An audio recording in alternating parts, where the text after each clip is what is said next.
Donc, merci d'être là pour ce panel qui s'intitule « Moment fasciste ou rétrécissement oligarchique, de quoi le divorce entre capitalisme et démocratie est-il le nom ?» Je ne vais pas être long, puisque de toute façon, ce que vous voulez entendre, c'est nos intervenants et intervenantes, évidemment. Je vais quand même dire quelques mots, puisque ce panel est organisé par l'Institut La Boétie, qui est un institut, alors je le présente très vite, je pense que la plupart ici le savent, mais c'est un institut de formation et de recherche, donc, et aussi d'élaboration intellectuelle en lien avec la France Insoumise. Institut qui a publié également 2 livres. Un livre qui s'appelle « Extrême droite, la résistible ascension », que j'ai eu l'honneur de coordonner. Et donc certains co-auteurs ou co-autrices, Marlène et Banquet, Yann Lelanne, ont participé à ce livre. Et puis un deuxième livre publié plus récemment par Cédric Durand, donc c'est les 2 aux éditions Amsterdam. Le livre s'intitule « Faut-il se passer du numérique pour sauver la planète ?» J'en profite pour annoncer qu'un 3e livre de l'Institut La Boétie sera publié fin août, coordonné par Julien Talpin, et il s'intitule « Nouveau peuple, nouvelle gauche ». Et c'est sur les rapports pour l'essentiel entre les classes populaires et la gauche. Je parle sous le contrôle de Manuel. Et on va procéder de manière très simple. Je vais juste présenter nos intervenants et intervenantes et je donnerai la parole après par ordre alphabétique. Donc, il y a Marlène Banquet, sociologue, chargée de recherche au CNRS et membre de l'IRISO, qui est un laboratoire de Paris-Dauphine. Cédric Durand parlera ensuite. Il est économiste, professeur à l'Université de Genève d'économie politique. Ensuite, Sylvie Laurent, qui est historienne, enseignante à Sciences Po. Alors, je n'ai pas présenté vos livres. Marlène, il y a La finance autoritaire avec Théo Bourgeron. Cédric, notamment Techno-féodalisme, pour prendre un des livres les plus récents. Sylvie Laurent, Capital et race, une hydre moderne, mais aussi plus récemment la contre-révolution californienne. Et il y aura par ailleurs Yann Lelanne, qui a participé à l'ouvrage Extrême droite, la résistible ascension, qui a aussi animé un collectif qui s'appelle le collectif Focal. Je vous conseille un livre sur notamment les classes populaires et la politique d'une certaine manière, à partir d'une enquête de terrain. Voilà, donc je vais donner tout de suite la parole à Marlène Banquet pour une première intervention. On va essayer de tenir à peu près le temps, donc autour de 15 minutes, pour qu'il y ait, je l'espère, un temps de discussion à la fois peut-être entre nos intervenants et intervenantes et aussi avec la salle. Merci à eux et elles d'être présents. Merci beaucoup Hugo de nous avoir tous présentés et d'animer cette session. Merci beaucoup à l'Institut La Boétie de rendre possible cette discussion entre nous. Et évidemment, merci au comité d'organisation de Historical Materialism qui a assuré une tâche bien difficile dans des conditions pas toujours évidentes ces derniers jours. Donc du coup, je suis très contente d'être ici. Je voudrais évoquer avec vous, donc en une quinzaine de minutes, réfléchir ensemble à la question du rapprochement qui existe, qu'on peut observer entre une part du patronat, une part du capital et l'extrême droite. C'est un travail que j'avais d'abord mené dans le cas du Brexit, où on avait travaillé sur ces questions de rapprochement entre le capital et les options favorables au Brexit et les options notamment de l'alt-right ou même de la partie droite de l'échiquier politique au Royaume-Uni. Et puis là, du coup, je voudrais interroger cette question en France. Alors, je vais essayer de le faire rapidement. Ça ne vous a pas échappé, enfin, ça vous a peut-être échappé, c'est pas grave, je vais vous le dire du coup. Le 24 juin s'est tenu le Sommet des libertés, qui réunissait Pierre-Édouard Stérin et Vincent Bolloré au Casino de Paris qui appartient donc à Vincent Bolloré, et dont l'objectif était de réaliser l'union des droites. Donc étaient présents des gens comme Bardella, Ciotti, Sarah Knafo, Marion Maréchal, l'ancien député centriste, Charles de Courson, Dupont-Aignan, bon bref, et toute une série d'autres personnes qui étaient réunies autour de l'idée de réaliser l'union des droites d'une part, politiquement, mais aussi de solidifier les liens entre certaines fractions du capital et cette orientation d'extrême droite. Alors, ce que ça met en avant, ce que ça met en évidence, c'est évidemment qu'une part du patronat se tourne en ce moment vers l'extrême droite. Et puis, ce que ça met aussi en avant, c'est qu'il y a une inflexion de la ligne dominante de l'extrême droite, d'une ligne qu'on pourrait qualifier de social-souverainiste, avec évidemment des guillemets asociales, vers ce qu'on pourrait appeler une ligne plus libertarienne et autoritaire, ce qui est en fait assez neuf, puisque les liens du patronat et de l'extrême droite, évidemment, ont une histoire, ne datent pas d'hier. Pendant la Deuxième Guerre mondiale, le gouvernement de Vichy avait autorisé les entreprises françaises à travailler avec l'Allemagne. Et puis de toute façon, quand bien même cette autorisation n'aurait pas été donnée, il y a eu évidemment une part importante du patronat qui a collaboré avec l'Allemagne. Mais après la Deuxième Guerre mondiale, notamment dans l'idée de faire apparaître la France dans le camp des vainqueurs, les liens du patronat, en tout cas du grand patronat et de l'extrême droite, se sont faits plus discrets. Ça ne veut pas dire qu'ils n'ont pas existé, qu'ils ne se sont pas maintenus dans le temps, mais en tout cas, ils étaient moins visibles, plus discrets, et de manière générale, le grand patronat français prenait des distances publiques avec l'extrême droite. Par exemple, pour mémoire, le 21 avril, quand pour la première fois l'extrême droite est arrivée au deuxième tour des élections présidentielles, je suis désolée, j'ai hyper chaud, mais parce que j'ai couru. Le 21 avril, quand l'extrême droite est arrivée au deuxième tour des élections présidentielles, l'AFIC, donc l'Association française des investisseurs en capital, l'AFG, c'est les deux grosses associations de finances alternatives en France, ont pris position contre l'extrême droite. Le MEDEF, à l'époque, Ernest-Antoine Sellière, avec Denis Kessler, son bras droit, donc qui est un homme des assurances et de la réassurance, plus exactement, ont publié un communiqué commun dans lequel ils expliquaient à quel point l'extrême droite serait un danger pour les affaires et un danger pour la France. Bébéar lui-même, qui dirigeait AXA à ce moment-là, donc un ponte, un grand patron français, un homme central dans l'histoire du néolibéralisme français, dans l'histoire du capitalisme français, appelait même à une réforme de la Constitution qui viserait à empêcher l'extrême droite de gouverner. En 2017, l'extrême droite se retrouve à nouveau au deuxième tour des élections, et là, c'est un petit peu moins net, mais encore quand même, les principales associations patronales ne rencontrent pas l'extrême droite. Et puis en 2022, là non plus, je pense que je ne vous apprends rien, cette digue a absolument lâché, puisque l'AFIC, associée à Croissance Plus, ont rencontré Éric Zemmour et Franck Alizio, qui représentaient à ce moment-là Le Pen, le Rassemblement National, excusez-moi, et le MEDEF lui a emboîté le pas et a rencontré lui aussi les candidats d'extrême droite. Donc, les liens, entre ces liens qui étaient restés distendus pendant les années 60, 70, 80, 90, ces liens qui étaient restés discrets, ces liens qui étaient tellement discrets qu'on disait que l'extrême droite n'avait de base sociale que parmi le tout petit patronat. Les commerçants, les petits patrons de petites entreprises, le grand patronat se tournant vers des options néolibérales classiques. Ces liens discrets sont devenus des liens visibles et des liens assumés. Alors, j'ai essayé de renseigner ces liens un peu systématiquement pour la France. C'est pas complètement évident parce que ces données ne sont pas publiques. Néanmoins, je vous passe les aspects méthodologiques. Globalement, si on essaie de regarder d'où viennent les soutiens patronaux de l'extrême droite, de quel secteur financier viennent les soutiens patronaux de l'extrême droite, on peut dire qu'il y a 3 cercles. Un premier cercle qui est constitué principalement de la finance alternative, un deuxième cercle un petit peu plus lointain qui est constitué de la finance, des gestionnaires d'actifs mainstream, de la tech, un petit peu des médias et un petit peu des énergies carbone. Et puis un troisième cercle qui n'est pas au sens strict un cercle de soutien, qui est en fait le reste du patronat, qui s'engage dans des relations normalisées avec le RN, sans nécessairement soutenir le Rassemblement national de manière publique, mais en tout cas en normalisant les relations avec eux, probablement du coup dans une perspective pragmatique, se disant que si jamais l'extrême droite devait arriver au pouvoir, c'est bien du coup d'avoir commencé à créer des liens avec eux. Alors on trouve des gens évidemment comme Pierre-Édouard Stérin, qui est un homme de la finance alternative, qui dirige un fonds Otium Capital, qui gère 1,2 milliard d'euros, qui a été un grand financeur de la tech française, avant de se tourner vraiment davantage vers des activités strictement politiques, qui a mené le grand projet Périclès, 150 millions d'euros sur 10 ans pour faire gagner la France. Aussi le projet un peu moins connu, mais tout de même Politicae, qui vise notamment à aider pour les prochaines élections municipales de 2026 les petits maires sans étiquette à gagner des mairies, donc des maires qui sont en fait souvent du coup des maires d'extrême droite, et puis qui a aussi une fondation philanthropique qui finance toutes sortes d'activités ou d'associations à but d'élévation spirituelle, de croissance et d'élévation spirituelle, pardon.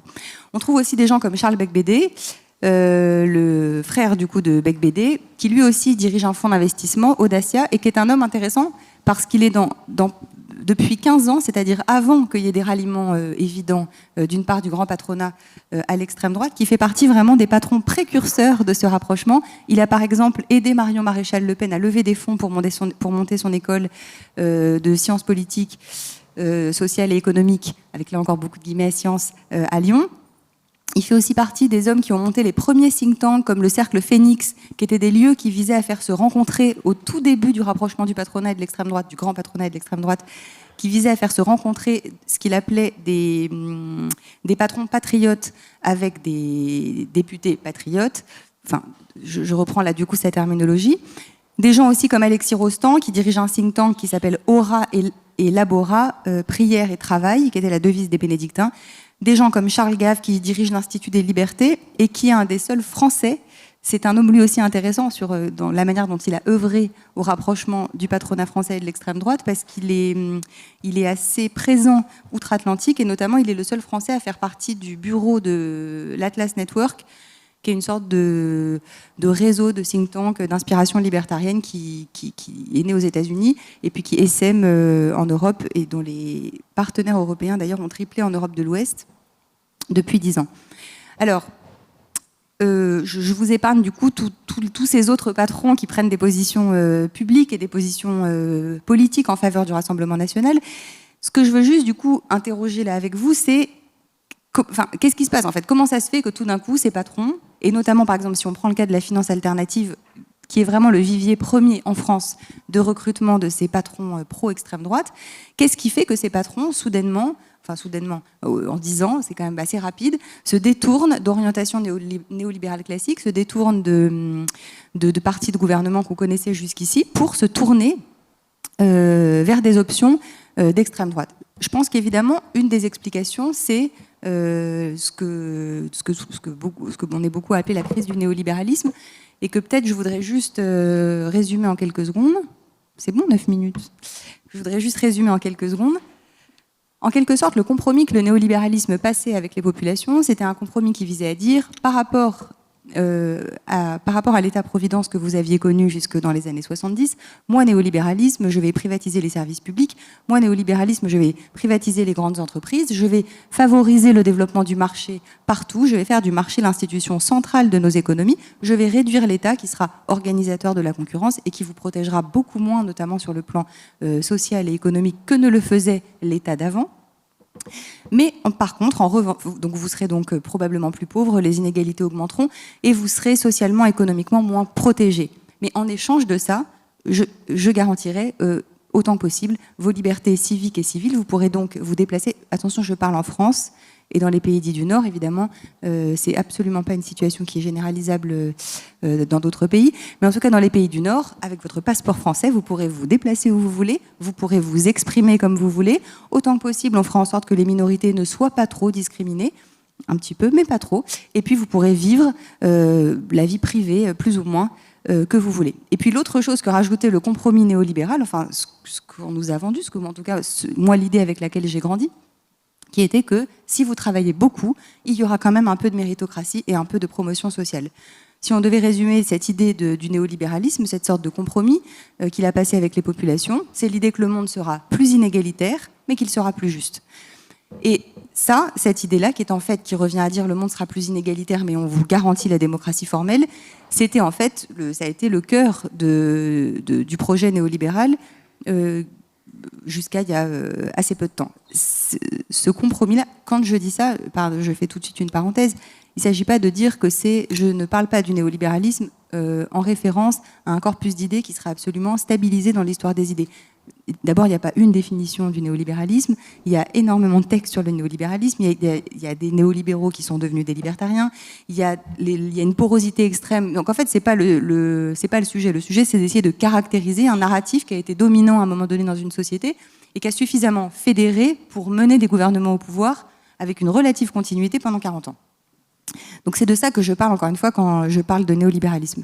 Donc ce néolibéralisme est rentré en crise, d'abord parce que les inégalités se sont accrues, la part du travail dans la richesse a décru au profit de l'héritage, une part des classes moyennes et populaires croissante s'est détournée de ce modèle néolibéral, et du coup, nécessairement, et c'est la raison, quelque part, qui n'est pas la plus centrale de mon point de vue, et évidemment, du coup, une part aussi du patronat s'est détournée, puisque, bien évidemment, la préoccupation, une des préoccupations principales du patronat, quel qu'il soit, c'est de travailler avec un gouvernement qui soit capable de tenir sa population et qui soit légitime. Et de ce point de vue, l'épisode des Gilets jaunes, par exemple, a été un épisode un peu compliqué pour le patronat, qui a considéré que là, il y avait une mise en cause vraiment directe des gouvernements néolibéraux, et que, en tout cas en France, le néolibéralisme ne faisait plus la preuve du fait fait qu'il était capable de gagner les élections avec régularité et de tenir sa population autant que nécessaire. Mais ça, c'est pas une critique patronale du néolibéralisme. Il y a aussi eu des critiques patronales du néolibéralisme, et ces critiques, elles ont considéré à dire qu'il y avait une forme de dévoiement étatiste du néolibéralisme, que quand le néolibéralisme avait annoncé que l'État serait réduit et serait simplement organisateur de la concurrence, finalement, dans les faits, et notamment après la crise financière de 2007-2008, il n'avait pas tenu ses promesses. Il avait tenté de re-réguler à l'échelle nationale et à l'échelle européenne, notamment à travers la directive AIFM, une part du secteur financier. Il avait par ailleurs soutenu la demande des ménages, et d'ailleurs c'est la même critique qui a été adressée après le Covid, il avait trop soutenu la demande des ménages, au point même qu'il ait pu être accusé de mener des politiques s'en rapprochant de politiques keynésiennes. Évidemment, tout ça est très discutable, et d'un point de vue de gauche, on a du mal à analyser la situation de cette façon. Mais en tout cas, cette question d'un dévoiement étatiste, d'un État devenu finalement trop gros, et c'est ajouté aussi à une préoccupation très centrale des acteurs de la finance alternative, qui sont la question des régulations sur le climat et des régulations énergétiques, qui ont commencé aussi à émerger à l'échelle nationale et à l'échelle régionale, et qui créent là aussi beaucoup d'inquiétudes. Donc finalement, un État qui serait devenu, contrairement à ses promesses des années 80-90, un État trop gros, un État trop interventionniste et un État trop régulationniste. Donc ce que je voudrais dire pour, pas vraiment conclure, mais si du coup, ce que je voudrais dire, c'est qu'en fait, ces transformations politiques, cette crise du néolibéralisme et cette réorientation vers une ligne dont je pense qu'on peut l'appeler libertarienne autoritaire, encore une fois, avec le même traitement, avec le même statut de cet étiquetage que l'étiquetage du néolibéralisme. Simplement, donc, ces évolutions politiques, elles font fond, et je pense que c'est le bon endroit pour le dire, elles font fond sur une transformation des manières d'accumuler du capital. Et je pense, ça me paraît vraiment essentiel, et heureusement de plus en plus de travaux se penchent sur cette question, de considérer qu'on n'a pas d'évolution comme ça des régimes politiques si on n'a pas en même temps, parallèlement, des transformations des manières d'accumuler. En l'occurrence, pour la finance alternative, je ne vais pas vous éviter tout le détail, le marché n'est absolument pas une institution centrale. Ce sont des financiers qui, globalement, vivent beaucoup des commissions de gestion qu'ils touchent de collecteurs d'épargne. Ça paraît certainement pas d'une grande clarté là, à ce stade, mais ce sont des financiers qui vivent beaucoup de la rente. Ce sont des financiers dont l'objectif est que l'État leur délègue une part croissante des activités de l'État, comme notamment la santé, les EHPAD, les cliniques, la gestion du vivant, la gestion des forêts, la gestion des PME, la gestion du logement, la gestion des infrastructures. Sur les infrastructures, le livre de Brett Christophers est assez complet et raconte très bien ça. Donc ce sont des acteurs qui visent à essayer d'obtenir une délégation durable et pérenne d'une grande part des activités de l'État.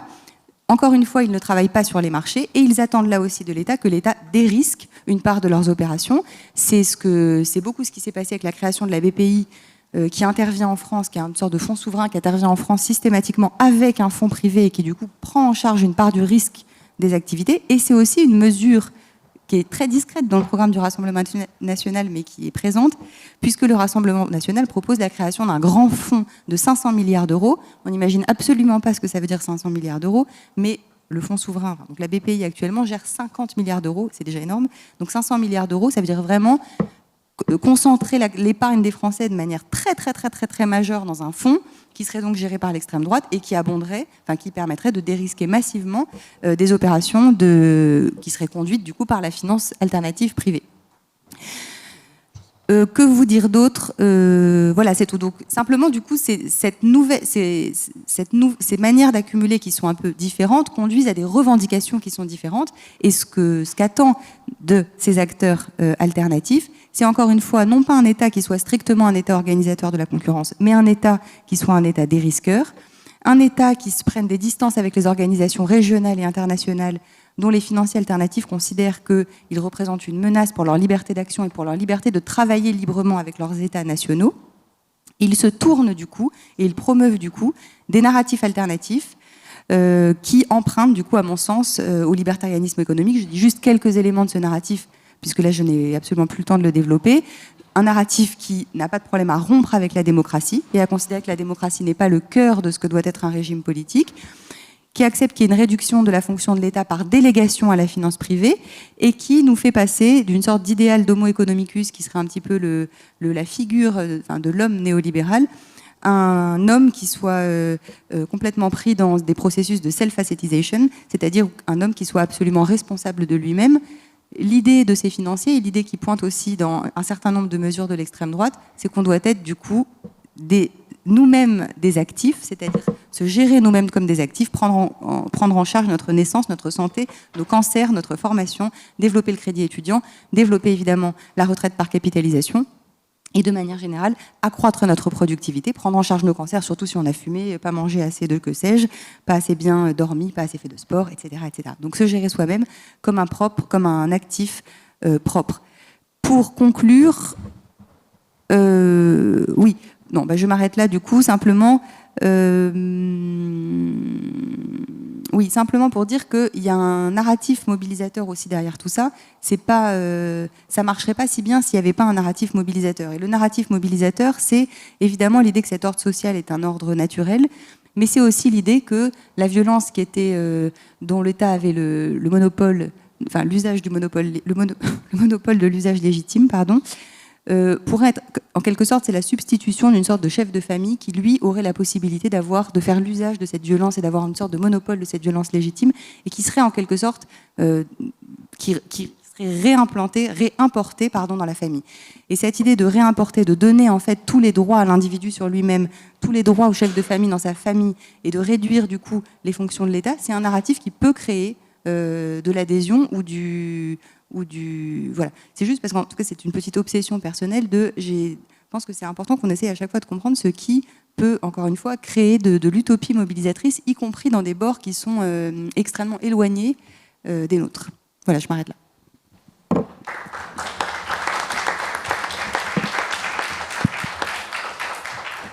Merci beaucoup Marlène. Je donne la parole à Cédric Durand. Bonjour à toutes et à tous. Merci beaucoup pour l'organisation de cette session et de ce colloque. Alors, mon intervention, elle s'appelle donc les limites macroéconomiques du néofascisme et le capitalisme US à l'âge de Trump. Alors, peut-être un élément de contexte, c'est le terme je n'ai pas d'opinion forte sur le fait que ce à quoi on est en train d'assister, c'est du fascisme ou pas. Alors, évidemment, quand je lis dans le FT à la fin de l'année dernière, Gideon Rachman qui explique que en Inde, le mot de l'année, c'est fascisme. Je repense à mon ami Hugo Paglietta qui, depuis des années, nous avertit de sa possibilité. Mais la façon dont j'ai pris ce mot fascisme ici, c'était plutôt comme une hypothèse économique. C'est quoi le fascisme en économie? C'est quoi le fascisme du point de vue macroéconomique? Et dans quelle mesure quelque chose de cet ordre-là est en train de se déployer aux États-Unis ou pas? Alors, qu'est-ce que c'est le fascisme du point de vue macroéconomique? Bien, sans doute la meilleure définition de celui-ci est celle qui est donnée par Michal Kalecki en 1943. Donc Michal Kalecki, c'est un économiste à la frontière du marxisme et de ce qu'on appelle le post-keynésianisme. Et il dit il a une thèse très importante sur le chômage. Il dit en gros la question du chômage n'est pas une question de croissance économique, mais une question de discipline politique de la classe ouvrière. C'est ça l'élément principal, donc l'armée de réserve de Marx. Mais il dit à l'inverse, lorsqu'on a du fascisme, eh bien, on peut se passer de ce coût finalement qu'est le sous-emploi. On peut avoir une politique macroéconomique qui soit extrêmement expansive. Pourquoi? Parce que finalement, au moment du fascisme, on est sûr d'avoir la discipline autrement que par le marché du travail. Donc en gros, les appareils de suppression de liberté syndicale, les camps de concentration à l'époque, c'est la question d'un nouvel ordre qui permet d'avoir une pression politique qui remplace la pression économique du chômage et qui donc permet d'avoir une macroéconomie expansive qui soit fasciste. Alors, eh bien, on pourrait dire que l'élection de Trump marque un peu l'espoir de ça pour les capitalistes.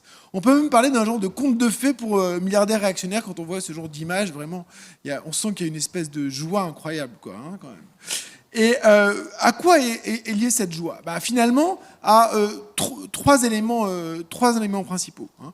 Le premier élément, c'est l'idée de stimulation des profits, un peu dans une logique de Kalecki, c'est-à-dire qu'on fait sauter les barrières habituelles en termes de discipline budgétaire. D'ailleurs, vous voyez, la Big Beautiful Bill en ce moment, c'est vraiment encore beaucoup de dettes qui va être impulsée.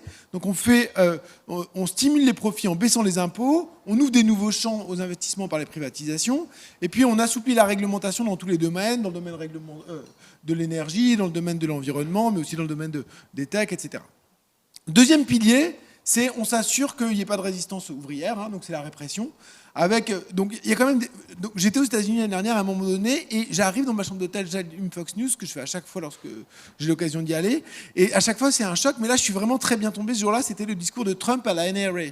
Et donc qu'est-ce qu'il dit au moment où j'allume la télévision? On va faire la chasse aux communistes et aux marxistes. Je veux dire, devant l'association de défense des armes à feu, quoi. Donc c'est quelque chose qui est vraiment très, très présent, on le sait, de multiples façons, évidemment la chasse aux migrants, mais il y a quand même un fond de violence politique qui est vraiment juste là, quoi. Donc ça, évidemment, c'est quelque chose qui rassure ceux qui craignent éventuellement des rébellions politiques. Et j'ai été très surpris de lire dans le New York Times, au moment au mois d'avril, ce texte d'un des entrepreneurs clés de la Silicon Valley, dans lequel il explique, bien sûr, depuis le Covid, alors là, ça a été un moment de radicalisation délirant, au point que je connais des entreprises dans lesquelles, finalement, il y avait un genre de révolution sociale qui était en train d'arriver. Les employés étaient tellement furieux que quelques patrons de ma connaissance étaient à quelques heures de subir des violences physiques directes dans leurs propres établissements. Bon, il y a tout un discours dans l'extrême droite américaine qui consiste à dire que depuis Occupy Wall Street et après avec le Covid, il y a eu une forme de renforcement de la gauche et des mouvements sociaux, ce que nous on voyait évidemment positivement, mais même avec quand même moins d'enthousiasme, je dirais, pour certains d'eux, a été considéré comme une véritable menace. Et puis enfin, le troisième élément, c'est le sursaut impérialiste au sens impérialisme d'avant le néolibéralisme, c'est-à-dire d'avant le projet d'impérialisme global, de capitalisme global qui a été porté ces dernières décennies par les États-Unis, avec le retour d'une diplomatie transactionnelle, de menaces militaires pour forcer l'ouverture de nouveaux champs d'accumulation pour les capitaux US. Et ça, c'est ce qu'on voit au jour le jour autour de la politique de Trump. J'ai oublié de lancer mon truc, donc je veux bien que tu le fasses. Ouais, merci. Alors, 3 éléments de contexte pour voir dans quelle mesure ça marche ou ça ne marche pas. En fait, à quoi répond Trump ? Trump, il répond à 3 choses. D'abord, il répond à l'essor de la Chine. Il y a vraiment cette préoccupation très importante d'un déclin américain, et il y a un déclin objectif de la base américaine relativement à la Chine en tous les cas.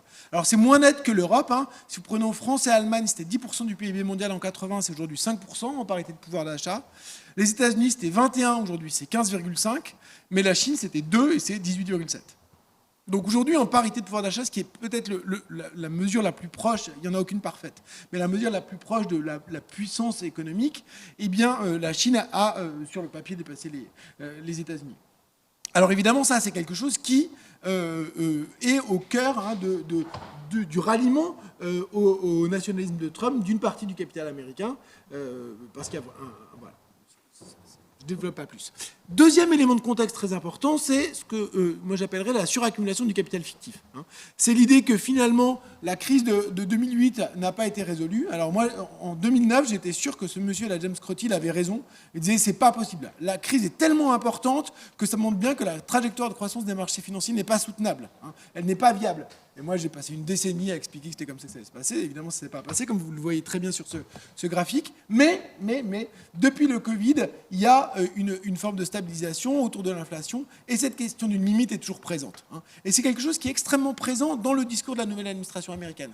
Bessent, il le dit très clairement. Il dit la financiarisation a été tellement loin qu'aujourd'hui, elle a affaibli notre base productive. Ils font un lien entre cette financiarisation et le déclin relatif par rapport à la Chine. Alors, je ne peux pas expliquer là toutes les médiations, mais il y a un lien entre financiarisation, mondialisation et déploiement productif plutôt du côté de la Chine. Bon. Et troisième élément, c'est l'idée qu'il y a aussi un shift autour de qu'est-ce qui est le cœur du capitalisme américain. Et ce qui est le cœur du capitalisme américain, aujourd'hui, c'est la tech. Alors là, un des indicateurs de ça, c'est les principales capitalisations boursières dans le monde qui sont presque toutes américaines et presque toutes de la tech, comme vous le voyez dans le tableau qui est sur la droite. À gauche, qu'est-ce que vous voyez ? C'est la part de ce que représente la tech dans les 10 plus grandes entreprises, donc qui sont presque toutes de la tech, dans l'indice boursier principal aux États-Unis. Et aujourd'hui, ça représente 36%. Donc qu'est-ce que ça veut dire ? Ça veut dire que lorsqu'on voyait que la bourse n'avait pas vraiment baissé depuis le Covid aux États-Unis, essentiellement, c'est une histoire de tech. Pour le reste, ça se casse la figure, et dans les autres pays, c'est également le cas. Donc, si vous voulez, 3 éléments de contexte. Chine, un moment, si vous voulez, de plateau, on pourrait dire, de la finance, ou en tout cas, cette question des limites de la centralité de la finance dans l'accumulation qui est posée. Et troisièmement, la tech qui est en alternative. 3 moments du printemps, c'est-à-dire 3 moments depuis l'arrivée de Trump où finalement on voit des politiques répondre à ça. Alors, premier moment, c'est ce qu'on a appelé Liberation Day. Alors, Liberation Day, vous vous souvenez de ce que c'est le jour où Trump a annoncé les tarifs de façon extrêmement impressionnante, à des niveaux très élevés, l'ensemble des pays du monde, et puis avec une espèce de mystère que personne ne comprenait, comment il a été arrivé avec ces chiffres qui étaient parfois très bizarres. Bon. Et en fait, la formule est celle qui est au-dessus, c'est-à-dire que c'est la moitié de ce que représente le déficit américain par rapport à la totalité des imports. Donc c'est cette formule-là qu'ils ont appliquée partout. Ils ont dit, si on veut corriger, il faut taxer d'autant et on va avoir là quelque chose d'équilibré. Alors c'est un peu idiot du point de vue économique parce que on ne peut pas être en équilibre avec tout le monde dans l'économie mondiale puisqu'on a des complémentarités plus ou moins fortes avec les différents pays. Donc on a intérêt à importer plus d'un et à exporter plus d'un autre. Donc il y a une espèce de bêtise là-dedans. Mais ça vous explique d'où vient ce chiffre-là. L'autre élément qui est intéressant, c'est quelle est la rationalité derrière ça. Et c'est ce que vous voyez à droite, là, qui est le texte de Stéphane Mirand, qui est la doctrine économique, si vous voulez, qui est derrière les tarifs. Et la doctrine économique qui est derrière les tarifs, elle est de dire que justement cette financiarisation s'appuie sur le rôle global du dollar, et que le rôle global du dollar a pour conséquence que le dollar est trop évalué, et si le dollar est trop évalué, eh bien, les entreprises américaines ne sont pas compétitives, et c'est pour cette raison que la Chine se développe plus que les États-Unis. Donc ça fait vraiment le lien entre les deux éléments que j'ai évoqués précédemment. Les tarifs, du point de vue d'une partie de l'administration Trump, c'est vraiment l'élément décisif pour reconstruire la base productive et pour être capable finalement de faire face à la Chine. Alors, donc, on va revenir là-dessus, mais vous voyez bien évidemment qu'on n'est pas du tout dans un dispositif qui est cohérent avec l'idée d'un capitalisme ouvert à la circulation globale des flux financiers. C'est quelque chose qui est à l'opposé et explicitement avec ce rôle du dollar global ciblé. Alors, le deuxième élément, c'est donc la tech. Alors, vous vous souvenez sans doute du jour de l'inauguration de Trump où il y avait tous les patrons de la tech qui étaient là. Depuis, j'ai pris juste quelques titres de la presse pour vous donner un peu une idée, mais il y a des trucs qui sont pas mal. Il y a donc évidemment le Trump Coin, qui a permis quand même à Trump de se faire des dizaines de millions de dollars à partir de rien, que vous voyez ici en bas à gauche. Il y a quelque chose qui, à mon avis, est aussi très intéressant, toujours lié à cette histoire des stablecoins. C'est un article qui est paru récemment de Barry Green dans le New York Times, dans lequel il explique que la pluralité monétaire qu'impliquent les stablecoins est quelque chose qui va être générateur d'instabilité financière très forte. On a eu ça au 19e siècle. Au 19e siècle, il n'y avait pas un dollar, mais plein de dollars. C'était le régime de free money. Donc chacune des banques pouvait créer ses propres dollars, et il y a eu beaucoup de crises financières. Finalement, là, on reviendra à une forme de pluralité monétaire. C'est un peu ça qui sera en jeu autour des stablecoins. Et justement, un des éléments qui fait le lien avec la tech et qui est très important, c'est que qu'est-ce que seraient concrètement ces stablecoins? Et bien là, ils commencent à travailler dessus. Walmart et Amazon, par exemple, mais on sait que c'est aussi le cas de Musk et compagnie, ils envisagent d'avoir leur propre stablecoin, c'est-à-dire leur propre monnaie. Et cette idée d'avoir des monnaies privées, le retour de forme de monnaie privée, est vraiment un point, à mon avis, décisif dans la bataille pour la souveraineté entre le secteur de la tech et les États. Il faut se souvenir qu'il y a quelques années, Facebook avait essayé de faire ça avec la Libra, que les régulateurs avaient dit non jamais, que les banquiers centraux, notamment en Europe et ailleurs, ils disent ça, c'est quelque chose qui est extrêmement dangereux parce que ça reviendrait vraiment à donner un pouvoir tout à fait essentiel à ces entreprises privées. C'est ce qui est en train d'être mis en place et soutenu ouvertement par Trump. Mais il y a d'autres éléments qui sont aussi assez inquiétants de ce point de vue-là. Il y a le fait que 4 des principaux dirigeants de la tech américaine viennent de rejoindre aujourd'hui l'armée américaine, ont été décrétés lieutenant-colonel, notamment le CTO, donc le Chief Technology Officer de Meta, donc qui est directement aujourd'hui un responsable militaire américain. Il y a aussi un des principaux dirigeants de Palantir, et donc il y a une nouvelle division de l'armée américaine qui est associée à ça. Alors là, la grande question qui se pose, c'est qui contrôle qui entre les deux. Pour en discuter. Et puis, dernier élément que je voudrais évoquer, c'est que là, il y a une bataille en ce moment même, elle n'est pas tout à fait tranchée, mais dans le projet de loi de Big Beautiful Bill, il y a l'idée que pendant 10 ans, les États n'aient pas le droit de réguler la recherche sur l'intelligence artificielle. Donc évidemment, c'est quelque chose qui donnerait une espèce de champ libre extraordinaire aux entreprises de la tech et pour lequel elles font beaucoup de lobbying. Donc vous voyez, donc une tech qui est à l'offensive, c'est le deuxième moment du printemps que je voudrais évoquer. troisième moment du printemps, c'est ce qui se passe justement au cœur de la finance. Alors là aussi, c'est très dur de vous raconter ça en très peu de temps, mais si on devait retenir une idée, c'est que la finance privée dont nous parlait Marlène tout à l'heure, et dont elle a été une des pionnières à comprendre l'importance, est aujourd'hui vraiment à l'offensive contre la finance globale. Alors, un des points très intéressants, c'est que moi j'adore, c'est les 401K. C'est quoi les 401K? C'est en gros les retraites individuelles des Américains, donc le fonds dans lequel ils peuvent investir. C'est quelque chose qui est assez régulé, parce qu'évidemment c'est assez sensible. Et aujourd'hui, il y a un énorme lobbying pour que le private equity, c'est-à-dire que les entreprises de capital privé qui sont donc plus risquées, qui sont sur des marchés moins transparents, etc., puissent recevoir cette épargne des salariés et puissent être un recueil de l'investissement. C'est interdit jusqu'à présent, ils voudraient l'ouvrir. Pour quelles raisons ils veulent l'ouvrir? Parce que ce secteur du private equity est en très grande crise aujourd'hui. Ils ont bénéficié des politiques monétaires expansives dans la période précédente, ils ont pu accumuler, mais de façon très spéculative et relativement artificielle, des taux de rendement extrêmement importants. Aujourd'hui, ça fait 2 ans qu'ils n'y arrivent plus. Qu'est-ce qu'ils font? Eh bien, ils veulent ouvrir ça aux personnes ordinaires pour, en gros, soutenir la valorisation de ce secteur-là. Et là, c'est quelque chose que Trump est sur le point de leur offrir. Le deuxième élément, et ça va avec la question de la finance globale n'est pas du tout à l'aise avec ce qui se passe aux États-Unis. Ils ne sont pas du tout à l'aise avec le caractère, la fuite en avant du côté du déficit. Ils ne sont pas du tout à l'aise avec l'idée qu'on ne sait pas vraiment quelle est la politique monétaire, puisque la Fed est aujourd'hui attaquée très souvent par Trump et il menace même de changer son dirigeant. Ils ne sont pas du tout à l'aise avec le fait qu'il y a une dérégulation tous azimuts, en particulier dans les produits financiers, parce qu'ils savent bien que c'est quelque chose qui va générer du risque. Et donc là, vous avez par exemple un des dirigeants de Amundi, qui est un asset manager français, qui a expliqué que de plus en plus de choses se passent aux États-Unis qui nous commencent à faire douter dans la confiance qu'on peut avoir dans l'économie américaine. Et le résultat, c'est ce que vous voyez à droite, quelque chose qui est assez inhabituel, c'est-à-dire que vous avez en même temps une baisse de la valeur du dollar et en même temps une hausse des rendements de la dette à long terme des États-Unis. Et ça, c'est typiquement quelque chose qui signifie que les investisseurs internationaux, ils retirent leur billes des États-Unis. Alors ça ne se fait pas de manière catastrophique, mais il y a un mouvement qui est assez net, et il y a une baisse du dollar qui est assez nette, et qui montre qu'il y a une forme de défiance vis-à-vis de ça. Alors, j'ai 2 minutes pour finir, et je voudrais juste reprendre pourquoi, finalement, ce que je vous ai montré, là, n'indique pas une macroéconomie fasciste qui serait stabilisée et qui pourrait facilement gagner. Au contraire, il y a des contradictions qui sont extrêmement fortes. Et c'est un point qu'on a un peu développé dans ce papier récemment publié avec Benjamin Brown et qui sera peut-être bientôt traduit en français. Donc, quelles sont les tensions qu'on voit dans cette alliance-là? Eh bien, vous avez d'abord un premier axe, qui est l'axe que vous voyez en bas à gauche, entre nationalisme et internationalisme. Vous avez une partie de la base américaine populaire de Trump, c'est en gros Steve Bannon, qui est vraiment ultranationaliste, qui est aussi très en faveur de la production, ce que vous voyez sur l'axe en bas à droite, et aussi qui est finalement pas du tout pour une politique restrictive du point de vue fiscal, en particulier parce qu'ils veulent soutenir l'État social, ou le peu qu'il existe aux États-Unis. Donc ce que vous voyez là en rouge. Et vous avez, à l'opposé de ça, différentes factions du capital qui elles-mêmes ne sont pas alliées. C'est là-dessus que je vais insister un tout petit peu. Vous avez d'abord la finance privée dont on parlait tout à l'heure, la alt finance. Eh ben, elle est moins internationaliste que l'autre. Ce qui est très important, c'est la dérégulation, c'est éventuellement des nouveaux types d'alliances avec l'État. Et elle est, par contre, pas du tout... et elle est aussi assez hostile à une politique monétaire expansive. Donc c'est ce qu'on voit là, le point vert.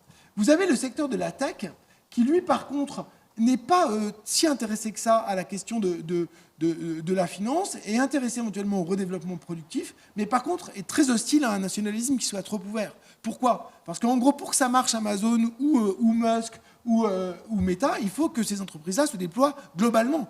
Si l'État américain est en train de menacer tous ses alliés et se retrouve avec des mesures de protectionnisme, etc., ça va leur fermer des accès à des données, ça va leur fermer des marchés, et donc ils sont très hostiles non seulement aux questions tarifaires, mais plus généralement à un agenda nationaliste. Et puis vous avez la finance classique, mainstream, qui elle aussi est à l'opposé du nationalisme, qui est par contre très en faveur d'une politique de libéralisation financière, mais qui est aussi très en faveur d'une politique expansive, plutôt pour soutenir la valeur des actifs. Donc voilà, vous avez en gros différentes positions qui ne sont pas du tout faciles à concilier. Et donc je finis là, c'est ça. Donc qu'est-ce qu'on pourrait dire pour finir de ça? Ces différentes positions, elles ne sont pas impossibles à articuler. On pourrait imaginer une forme d'articulation politique. Mais ce que démontrent les premiers mois de Trump, c'est qu'il n'y a pas ce travail d'articulation politique qui est fait. C'est ça qui est extrêmement surprenant. C'est qu'il y a des mouvements extrêmement brutaux d'une position à l'autre, beaucoup d'incertitudes, mais qui renvoient au fait qu'il n'y a pas un travail de construction de l'hégémonie, d'articulation des différentes factions du capital aux États-Unis. Et ça, c'est quelque chose qui est, à mon avis, ambivalent du point de vue des conclusions politiques. Et je n'ai pas d'avis fort là-dessus. Je vais vous donner 2 intuitions, mais je ne suis pas du tout convaincu. Le premier, c'est que c'est quelque chose qui n'est pas si solide que ça. Et malgré tout, le côté extrêmement, la terreur que cela peut inspirer, les divisions sont telles, les contradictions sont telles, et on les voit d'ailleurs éclore au jour le jour très souvent, ça a été spectaculaire avec Musk, c'est quelque chose qui montre qu'il y a une forme de fragilité importante et qui donc doit, d'une certaine façon, nous rassurer en tant que... C'est pas une force écrasante, quoi. Ils ne sont pas invincibles. La deuxième chose, qui est peut-être par contre plus inquiétante, c'est que si vraiment cette dislocation politique ou cette incapacité à articuler les différentes factions du capital se manifeste, la fuite en avant, du point de vue d'une logique guerrière ou machin, est quelque chose qui peut être une sorte de carte de survie politique pour Trump. Et donc là, il y a quelque chose qui est évidemment extrêmement très préoccupant. Voilà, je vais m'arrêter pour ces quelques éléments.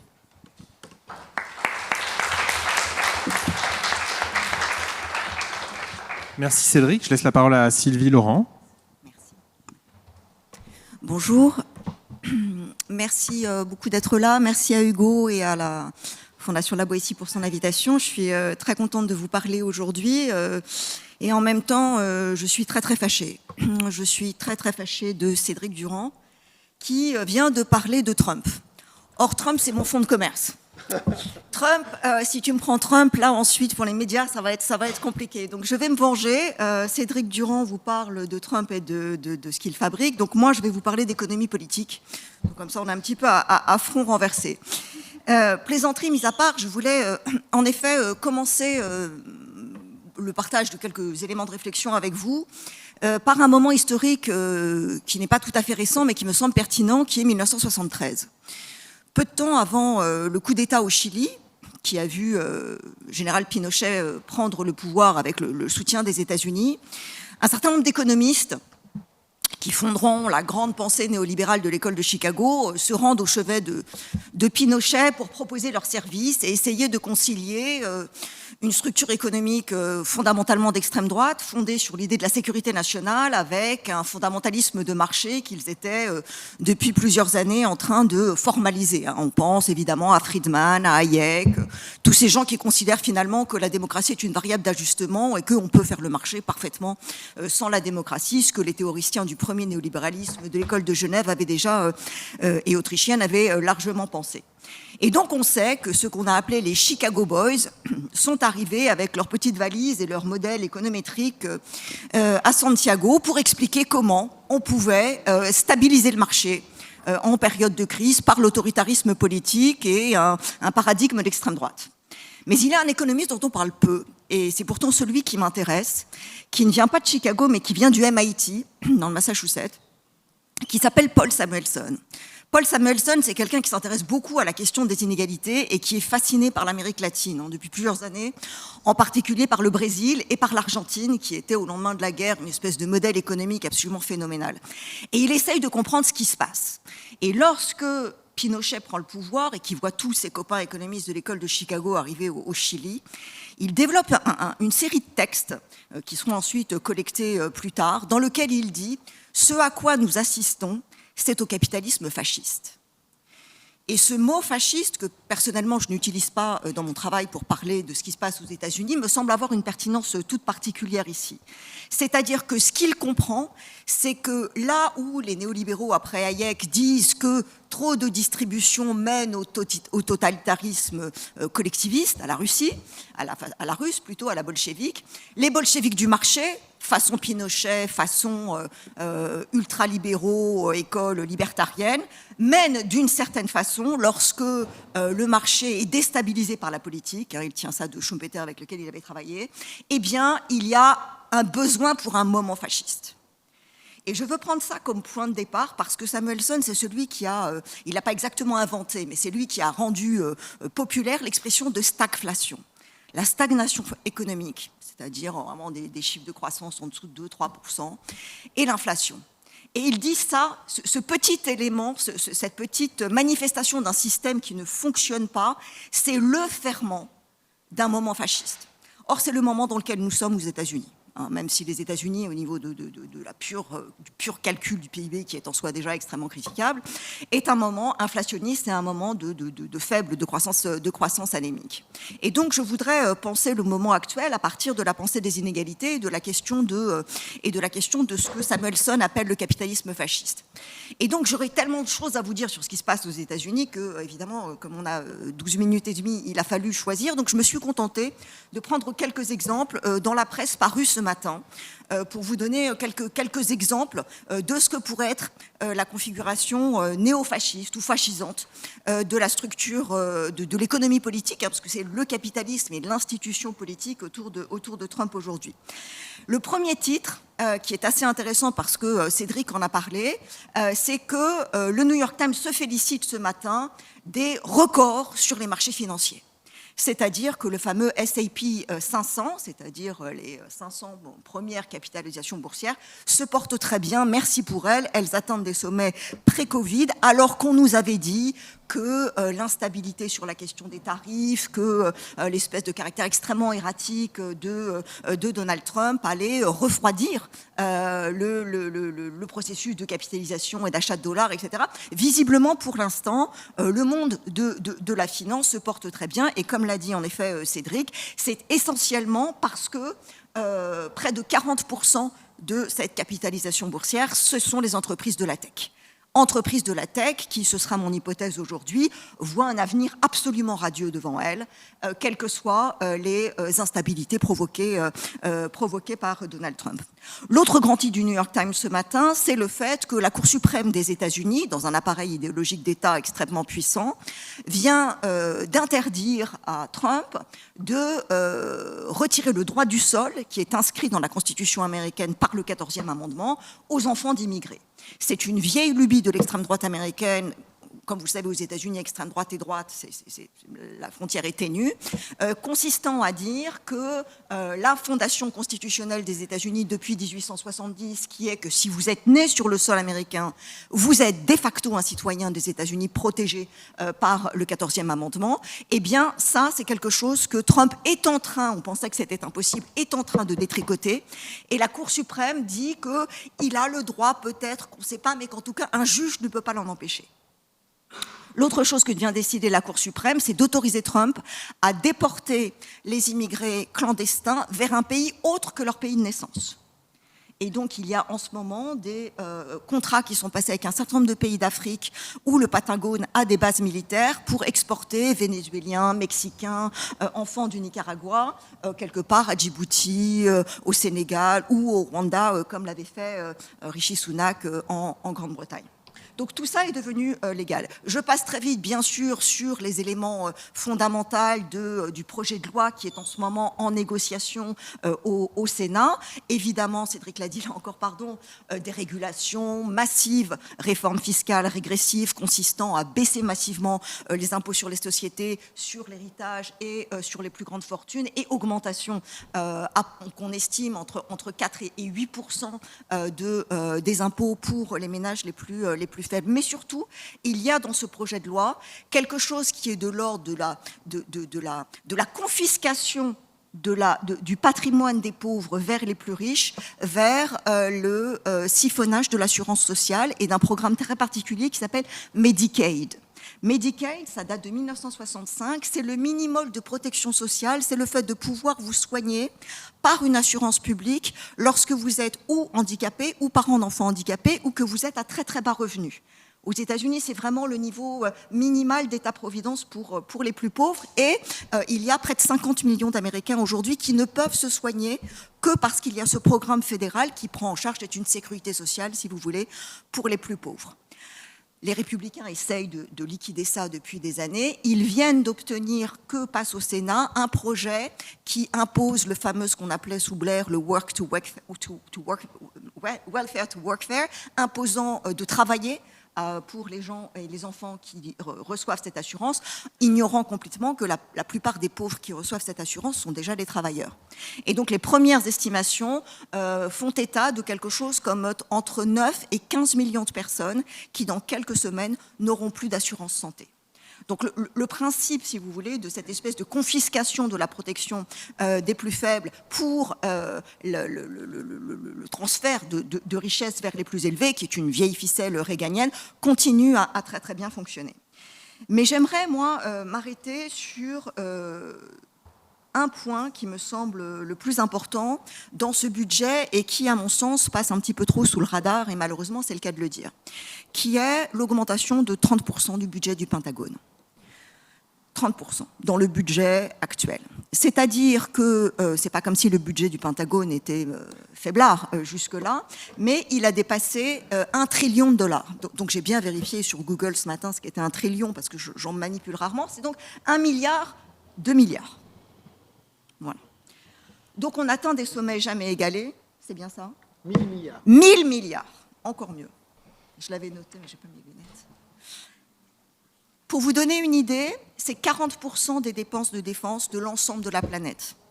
C'est un budget qui est supérieur à celui des 9 pays suivants, qui incluent la Russie, la Chine et l'Arabie Saoudite. Pour vous donner une idée, beaucoup de pays aimeraient avoir ça comme richesse nationale. Il y a dans cette augmentation de 30% du budget du Pentagone, quasiment 80% qui va à l'industrie militaire en tant que telle, 100 millions qui vont, 2 milliards qui vont à l'industrie de la surveillance et encore 100 qui vont à la surveillance des frontières et à la déportation des immigrés. Depuis les années 80, il y a eu un phénomène massif de privatisation et de sous-contractualisation des activités de surveillance et de défense aux États-Unis. Mais qui sont aujourd'hui les principales entreprises qui sont les sous-traitants de ce nouvel complexe militaro-industriel américain? En réalité, vous vous souvenez peut-être, pendant la guerre d'Irak, c'était Halliburton, c'était Blackwater, c'était la famille Cheney, etc., qui faisait en Irak du commerce privé grâce à la guerre. Aujourd'hui, c'est la tech. Si bien qu'on parle aujourd'hui du complexe militaro-digital.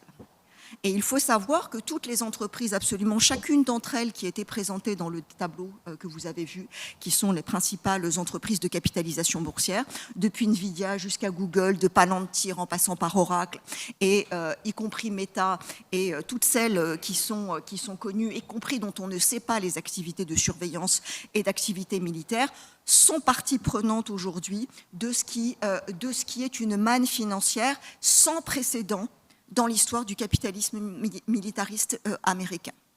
Et donc, mon hypothèse est de dire que peut-être ce qui unit ces différentes factions du capital qui, en théorie, en surface, ne sont pas d'accord sur la stratégie économique le plus à même d'assurer la stabilisation du capital, ou bien cette espèce de course en avant de spéculation, c'est le complexe militaro-industriel nouvelle façon. Et la nouvelle frontière de ça, c'est l'intelligence artificielle. Il y a quelque temps, Sam Altman a donné un mémo à Donald Trump pour dire, voilà, nous sommes dans une guerre civilisationnelle, donc civilisationnel devient le nouveau mot de la sécurité nationale. Il nous faut un appareil militaire et de surveillance que seule l'intelligence artificielle peut nous donner.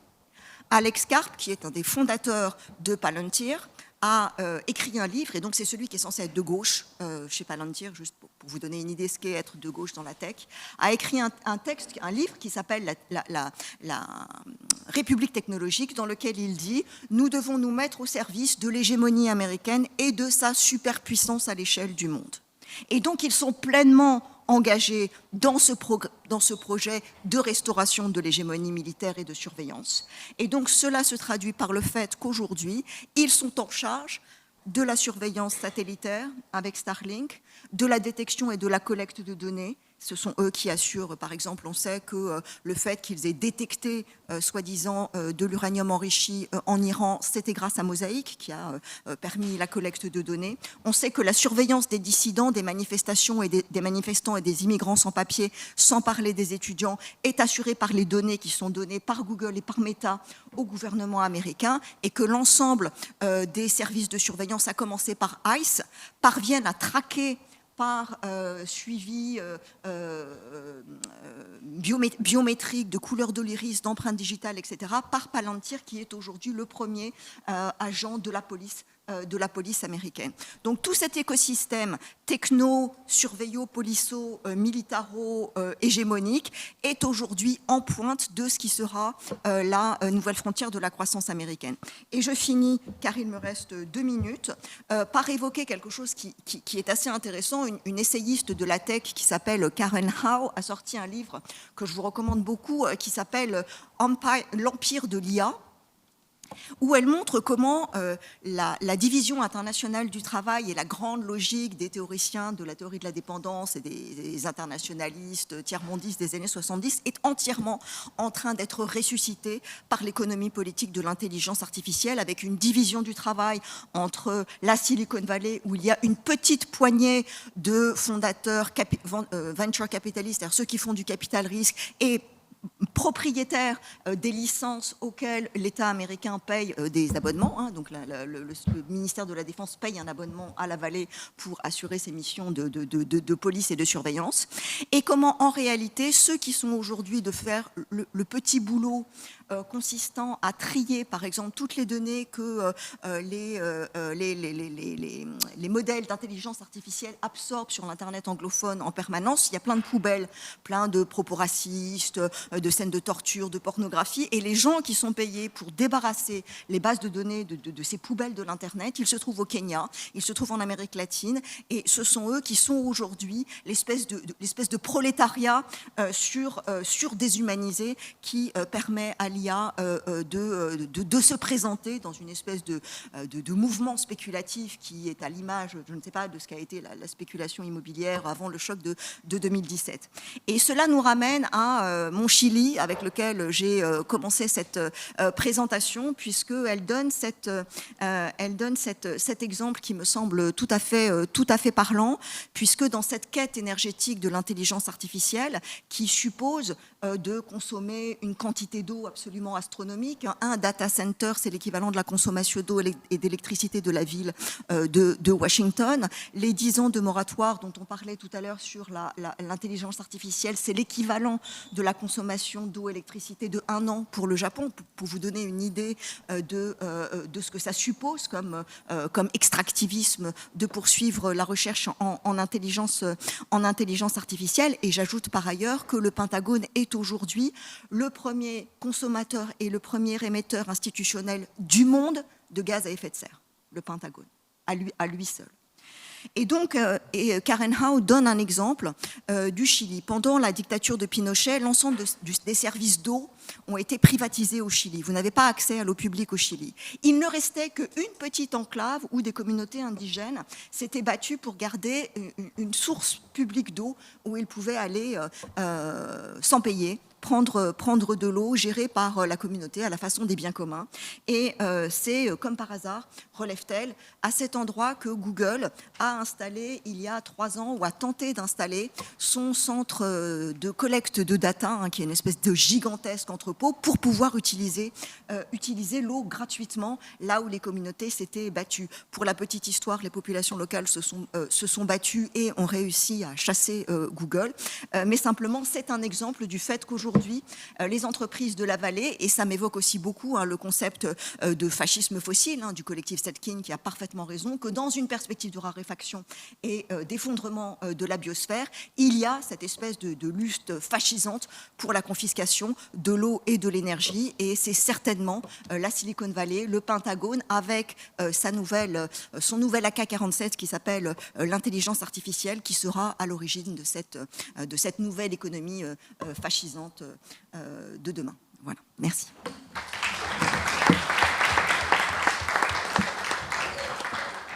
Merci beaucoup Sylvie. Yann Lelanne. Merci Hugo pour l'invitation et merci à l'Institut également de bien avoir voulu m'inviter. Je vais commencer peut-être par un petit commentaire. Je suis vraiment pas le mieux qualifié autour de la table pour pouvoir répondre à la question rétrécissement oligarchique ou moment fasciste. C'est pas exactement là-dessus que je travaille. Moi, je travaille sur des études électorales qui vont peut-être permettre à la fin, effectivement, en remettant la question des électorats, en remettant la question des bases idéologiques, mais populaires, là, cette fois, et d'essayer de les articuler avec ce que vous proposez, de voir si on peut essayer de trancher cette question qui est une question très difficile. Pourquoi je me suis intéressé à cette question des études électorales? D'abord, pas à cause de l'extrême droite, c'était la gauche qui m'intéressait, parce qu'il y avait cette idée que la gauche avait en quelque sorte perdu son identité sociale. La gauche s'est construite historiquement dans un lien très fort depuis le milieu du XIXe siècle avec la classe ouvrière, et c'est un lien en quelque sorte ombilical. Et les militants de gauche sont en quelque sorte traumatisés par, à juste titre, la croissance du score du Front National parmi la classe ouvrière. Et en quelque sorte, il y a cette idée qu'elle est contestée au sein même de ce qui fait son identité sociale, c'est-à-dire la capacité à mobiliser les plus exploités, la classe ouvrière, mais plus globalement ceux qui subissent les mutations du capitalisme. Il y a cette idée qui est souvent présente que, à l'intérieur du capitalisme industriel, la gauche a ce lien privilégié avec les ouvriers. À l'intérieur du capitalisme néolibéral, le capitalisme a réussi à détruire ce lien, et d'ailleurs, il aurait réussi à détruire le lien entre gauche et forme d'exploitation. C'est ça qui m'intéressait au départ, donc essayer d'évaluer le fait que l'extrême droite est en quelque sorte a réussi à capitaliser sur les victimes du capitalisme, a réussi à mobiliser les formes de travail les plus exploitées. Pour essayer d'évaluer ça, on mène avec une équipe relativement nombreuse une série d'enquêtes depuis 2017 dont je vais présenter les résultats. Les résultats concernent d'abord, en quelque sorte, les conditions matérielles comparées des électorats de gauche et d'extrême droite. C'est d'abord ça qui nous intéresse. Et ensuite, dans un second temps, je dirai un mot sur les orientations idéologiques et les questions que ça pose pour pouvoir éventuellement donner des pistes de réponse à la question. Donc, je vais présenter mon exposé en deux temps. Un premier temps, je vais revenir sur les résultats qu'on a réussi à obtenir avec les équipes que je coordonne sur plusieurs enquêtes entre 2017 et 2023. Je présenterai rapidement les enquêtes. Et ensuite, j'essaierai de me mouiller pour essayer de répondre, en quoi ça permet de répondre, en tout cas de donner des pistes de réponse à la question qui est posée. Les résultats de l'enquête et des enquêtes que nous avons menées. Alors, les collectifs, effectivement, Hugo l'a dit, tout a commencé par une enquête qu'on a menée en 2017 lors des élections présidentielles sur deux lieux qui nous intéressaient particulièrement. Méricourt, dans le nord de la France, au sein du bassin minier, et Villeneuve-Saint-Georges en banlieue parisienne. Pourquoi est-ce qu'on a choisi ces deux villes? Parce que c'était deux villes dans lesquelles il y avait une très forte polarisation politique entre l'extrême droite et la gauche radicale. Et donc, quand on a cherché des villes, on a cherché des villes dans lesquelles il y avait une sorte d'anticipation de la fragmentation politique qui était en cours. Ce qui nous a intéressé, c'est, à l'intérieur de ces deux villes, lors des élections présidentielles de 2017, quels étaient les profils sociaux qui votaient soit pour Marine Le Pen, soit pour Jean-Luc Mélenchon, des profils qui cohabitent dans la ville au quotidien, mais qui se polarisent sur des options politiques extrêmement diverses. Si on regarde ce que les profils, notamment dans la ville qu'on a étudiée au nord de la France, à Méricourt, de ceux qui sont captés en quelque sorte par le vote extrême droite, on s'aperçoit qu'on a quelque chose d'assez schématique, limite caricatural, par certains aspects un petit peu ennuyeux. Le champ politique électoral se structure très fortement selon le contrat de travail. Les intérimaires et les CDD, les CDI et les fonctionnaires. En réalité, l'extrême droite, lorsqu'on est sur la population des intérimaires et des CDD dans cet espace du nord de la France, qui est un espace très touché par la crise économique, sont quasiment intégralement tournés vers l'extrême droite. Notamment les intérimaires qui sont extrêmement peu diplômés. À l'intérieur de ce bassin économique-là, on s'aperçoit que lorsqu'on prend les critères précaires, peu diplômés et non victimes, j'ajoute, des discriminations structurelles, racistes, eh bien, on s'aperçoit qu'on a 100% quasiment de vote pour l'extrême droite. Le seul qui résiste à l'intérieur de l'étude qu'on montre, c'est en réalité le fils de l'adjointe à la culture de la mairie de gauche de la ville. Donc il faut vraiment être inséré dans des réseaux de socialisation extrêmement poussés lorsqu'on est sur ces positions de fragilité fortes pour résister. Mais en réalité, même à l'intérieur de ce groupe, on s'aperçoit que lorsqu'on appartient à ce groupe de précaires et qu'on a un petit diplôme supérieur à la moyenne du bassin minier, on s'aperçoit que l'échiquier politique devient divisé et que à ce moment-là, les options pour la gauche radicale commencent à émerger. Qu'est-ce que ça veut dire? Ça veut dire que même au sein d'un bassin qui est sinistré, des petites propriétés positives peuvent être investies pour construire en réalité une contestation politique à l'hégémonie de l'extrême droite qui est extrêmement forte à l'intérieur de cette zone. Du côté des CDI, on a quoi? On a une fragmentation des CDI entre des CDI exposés à la concurrence internationale qui votent plutôt pour les candidats de l'extrême droite et des CDI non exposés à la concurrence internationale qui, eux, peuvent être victimes d'autres formes de dévalorisation, comme la dévalorisation sectorielle, etc., mais qui, eux, vont voter pour la gauche radicale. Le fonctionnariat, à l'intérieur du bassin minier, c'est le socle qui est le plus susceptible de voter pour la gauche radicale. Il constitue en quelque sorte le groupe leader de ceux qui résistent à la croissance de l'extrême droite, même s'ils sont trop peu nombreux pour pouvoir réellement contrebalancer la tendance générale dans ce bassin. Donc, si on regarde cet espace économique du nord de la France, en réalité, on pourrait avoir l'impression que, globalement, et d'ailleurs, c'est vrai dans cet espace politique-là, il y a un lien direct entre expérience de la précarité, fragilité statutaire et vote pour l'extrême droite. La question, et souvent, c'est pour ça que ça nous intéressait de prendre d'autres champs de réflexion, c'est souvent ce qu'ont les militants en tête, c'est-à-dire cette connexion immédiate entre fragilité des contrats de travail et vote pour l'extrême droite. En réalité, on s'aperçoit que lorsqu'on prend par exemple la situation en banlieue, on s'aperçoit qu'on a une situation totalement différente. Même lorsqu'on prend les personnes qui ne sont pas victimes de discrimination structurelle, racistes, les blancs pour aller vite, eh bien on s'aperçoit que le groupe des précaires à l'intérieur de cet espace-là, c'est le groupe qui est le plus favorable à la gauche radicale.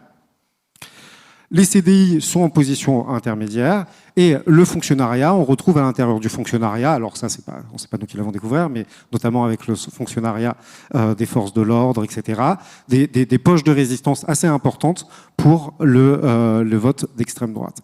Qu'est-ce que ça veut dire? Ça veut dire qu'en réalité, si on prend notre comparaison, il n'y a pas de relation unilatérale entre expérience de la précarité, expérience de dévalorisation du travail et vote pour telle ou telle option. Ce que montrent en réalité les études à l'échelle européenne ou sur le cas français, c'est que il y a un effet de polarisation, les détériorations des conditions de travail ou des contrats de travail ont un effet de polarisation, ils font que les votants votent moins pour, le dire vite, le Parti socialiste, les Républicains, votent beaucoup plus pour la gauche radicale ou pour l'extrême droite, mais il n'y a pas d'expérience unilatérale qui impliquerait que les conséquences des politiques néolibérales sur le travail alimenteraient immédiatement l'extrême droite.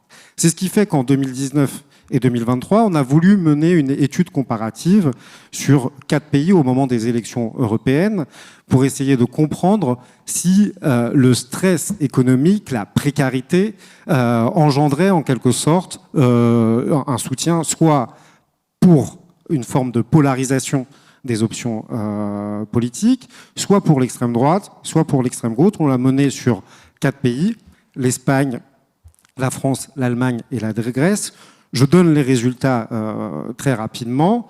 Ce dont on a créé un indicateur, entre guillemets, allez, pour que vous compreniez, de stress économique, c'est-à-dire on demande aux votants s'ils ont peur de perdre leur emploi, perdre leurs revenus, de voir leurs conditions de vie se détériorer au cours des prochaines années.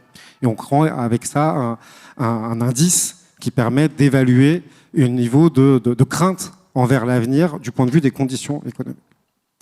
On a retrouvé de ce point de vue-là des résultats que d'autres trouvent, c'est-à-dire que lorsqu'on prend l'ensemble des variables, on s'aperçoit qu'il y a pour les personnes qui sont exposées à la crainte d'une perte de revenus, la crainte d'une perte d'emploi, la crainte de voir leurs conditions de vie se détériorer, un vrai effet de polarisation. C'est-à-dire qu'il y a une chute du soutien pour les partis dits du centre, sociodémocrates ou droite traditionnelle. Et on retrouve cet effet de, en quelque sorte, sursoutien des personnes qui sont soit pour la gauche radicale, soit pour l'extrême droite. Par contre, lorsqu'on contrôle idéologiquement, c'est-à-dire que lorsqu'on se dit est-ce que c'est le fruit des conditions de travail ou c'est le fruit des orientations politiques, on s'aperçoit qu'en fait, en réalité, il n'y a plus qu'une seule force qui bénéficie entre guillemets, de la détérioration des conditions économiques, c'est la gauche radicale. C'est-à-dire que, en réalité, il y a bien un survote des personnes qui sont exposées au stress économique pour une force politique, mais c'est pas l'extrême droite qui en bénéficie, en réalité, c'est la gauche radicale. Ce qui nous amène à penser que l'extrême droite réussit évidemment à capter toute une partie du salariat qui est victime de formes d'aliénation, de formes d'exploitation, de stress, de précarité. Il ne s'agit pas de le nier, c'est évident. Mais simplement, c'est d'abord sur la base d'une intégration idéologique que l'extrême droite réussit sa croissance. Une intégration idéologique qui est assez évidente. Lorsqu'on leur demande sur quelle thématique ils votent, sans surprise, en réalité, ils votent sur les enjeux d'abord d'immigration et de sécurité. Lorsqu'on leur demande par contre, leur rapport aux grandes options économiques qui ont été évaluées, les choses deviennent un peu plus complexes, puisque selon certains indicateurs, on a affaire, notamment à l'intérieur des classes populaires, à des fractions qui sont extrêmement antilibérales sur certains aspects. Par exemple, et là on retrouve la question des articulations avec les options de la bourgeoisie qui se développe actuellement sur le contrôle des marchandises, sur les barrières tarifaires et sur le contrôle des délocalisations. On s'aperçoit qu'on a un soutien à l'intérieur des groupes populaires, notamment qui votent à l'extrême droite, qui est extrêmement fort sur ces points-là. Il y a donc des formes d'interventionnisme de l'État qui sont demandées très poussées, y compris parfois sur la régulation des inégalités. Mais il y a un point sur lequel ils se distinguent très fortement et en quelque sorte ils se soumettent à une forme de libéralisme extrêmement agressif, plus encore que les électorats de la droite traditionnelle, c'est la question du contrôle des assistés, la question du contrôle des chômeurs.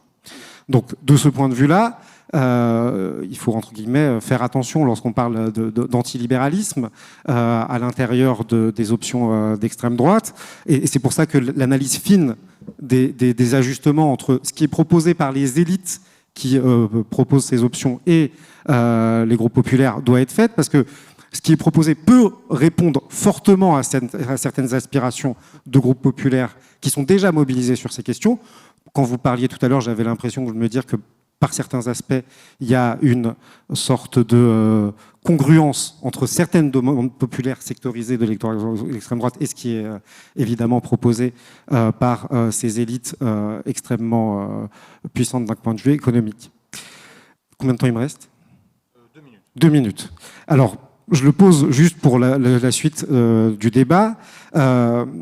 Évidemment, une fois qu'on a dit que le phénomène essentiel, c'était une logique d'intégration idéologique, nous, on est confrontés en tant que sociologues à une sorte d'énigme. Pourquoi ? Parce que les travaux sur les tendances longues au cours des dernières années montrent une forme de stabilité de la division, notamment de la société française, du point de vue des options idéologiques. Pourquoi ? Parce que du point de vue de la critique des inégalités, la classe ouvrière est aujourd'hui, si on suit les travaux de Vincent Tibéri, tout aussi critique des inégalités qu'elle l'était dans les années 70.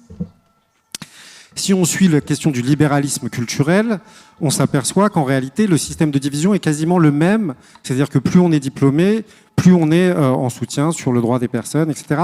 Et donc, en réalité, les études sur les tendances longues en matière idéologique ne montrent pas de bouger majeur. Ils ont plutôt tendance à montrer quelque chose qui pourrait être positif d'un point de vue électoral, c'est-à-dire le fait que, du point de vue de la tolérance culturelle, du droit des personnes, etc., les générations depuis 84 sont de plus en plus tolérante et ou une sorte d'appétit pour la défense des droits des personnes, la défense des droits des personnes discriminées, qui est plus forte que celles qui viennent de façon précédente. Donc la question, c'est comment est-ce qu'on se retrouve avec cette déconnexion entre, d'un côté, des tendances idéologiques qui soit ne sont pas dégradées lorsqu'on prend les grandes enquêtes, et des tendances électorales qui, elles, objectivement, se dégradent. Et là, c'est là où je pense que les travaux qui sont menés sont intéressants, c'est que on a moins affaire, je pense, à une poussée populaire en faveur de l'extrême droite. Ce n'est pas ça qu'on constate dans les enquêtes d'opinion. On a affaire à la reprise en main par des élites et un cadrage politique des débats extrêmement fort au moment des élections, avec des moyens économiques, et d'ailleurs Trump, qui a repris cette grande tradition de l'achat des voix à l'échelle massive. On a l'impression qu'on est au retour de la fin de la République romaine, où on achetait littéralement les voix. Mais il y a un cadrage au moment des élections, il y a un cadrage du débat politique, un retour de l'emprise de cette classe dominante, qui, à mon avis, est décisif pour expliquer cette déconnexion entre le fait qu'on ne trouve pas d'aspiration populaire pour le fascisme dans les enquêtes, et pourtant, il y a une réalité électorale qui se dégrade. Et c'est à mon avis ça qui est la grande question qu'on doit essayer d'informer aujourd'hui.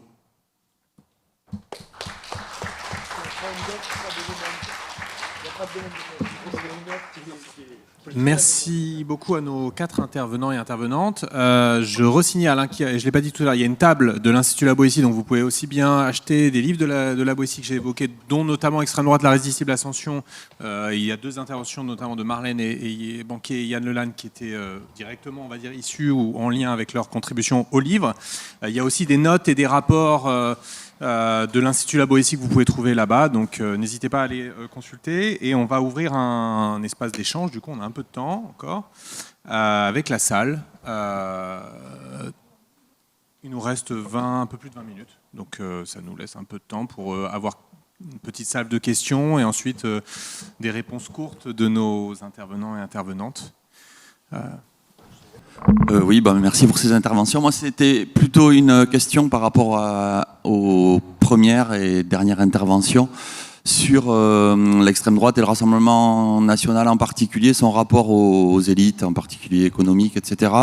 Tu disais, Marlène, à juste titre que il faut comprendre le rapport, en gros, des classes dirigeantes capitalistes à l'extrême droite, à la lumière de ce qu'est la crise du néolibéralisme.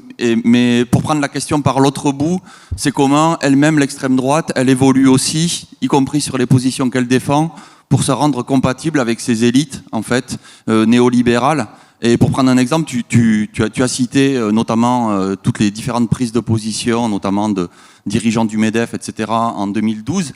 Il faut comprendre, je crois que l'extrême droite en 2012, c'était encore le parti, je crois, qui défendait la rupture avec l'Union européenne, la sortie de l'euro, le retour au franc, évidemment tout un programme qui était complètement incompatible avec les desiderata de la bourgeoisie française. Et donc, justement, ma question, c'est de savoir jusqu'où va et par quel biais se passe la trajectoire et l'évolution sur son logiciel économique et sur ce qu'elle défend en fait du Rassemblement national, et jusqu'où ça peut aller, y compris par rapport à ce que sont les canons en gros de l'extrême droite française, son ultranationalisme, son refus justement de tout ce qui est transnational, etc., etc.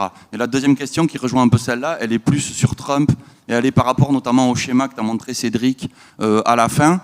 Tu as dit que, en gros, globalement, on pouvait s'interroger de la politique erratique de Trump, qui passait en gros de sa politique économique, qui passait d'un truc à l'autre. Un coup pour une politique plutôt en faveur des secteurs du capitalisme qui ont besoin d'un marché national, un coup pour ceux, notamment dans la tech, qui défendent l'internationalisme.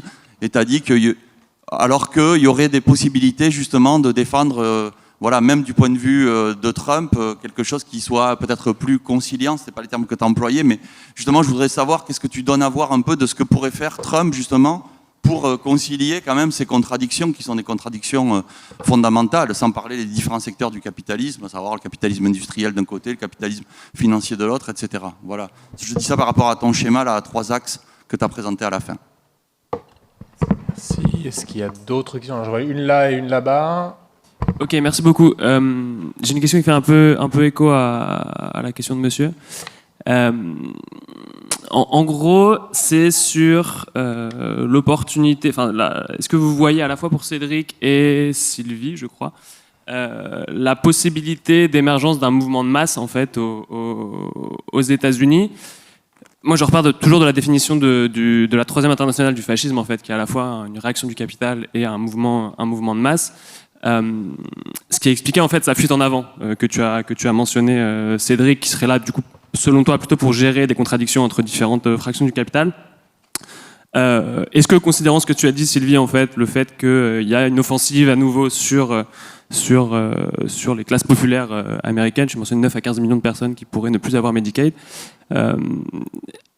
est-ce que du coup la manière que Trump pourrait avoir de maintenir une certaine hégémonie, ce serait par la construction d'un certain mouvement de masse aux États-Unis, dont on pourrait peut-être voir d'ores et déjà les prémices? Je pense au mouvement du White Power qui fait ce fameux signe qu'on connaît. Je pense également à l'attaque du Capitole. Donc voilà, je ne sais pas si j'aimerais avoir vos avis là-dessus. Merci. Non, c'est simplement pour une question à Yann.